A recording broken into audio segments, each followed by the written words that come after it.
Nyumba hii ni nyumba ya vyumba viwili.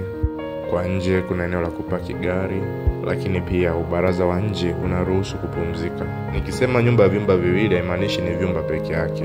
Kuna vitu vingine bana ambavyo ni common, yani hapa nazungumzia sebule, dining pamoja na jiko. Na kwa muundo wa nyumba yetu, vitu vyote hivi vimeungana. Nazungumzia sebule iko inaangaliana na dining pamoja na jiko. Na mpangilio huu wa component hizi tatu zikiwa zimeambatana, zikiwa hazijafanywa partition, ndo fashion ya siku hizi. Nadhani wengi mnalijua hili. Lakini pia space zote za ndani tumejaribu kuzitumia vizuri. Tulisema nyumba yetu ni ya vyumba viwili na kimoja wapo kiko upande huu hapa. Kabati liko upande wa kulia, na hii ni washroom yenye choo pamoja na bafu ndani.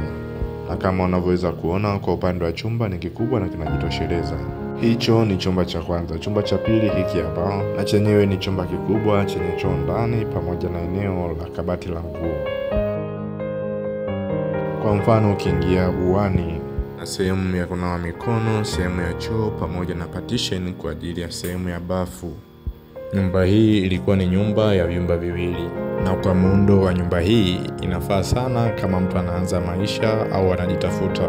Lakini pia kwa wale wanaojenga nyumba za kupangisha au Airbnb kama zilivyopangwa kwenye muonekano huu. Usicheze mbali nasi kwa design nyingine nyingi.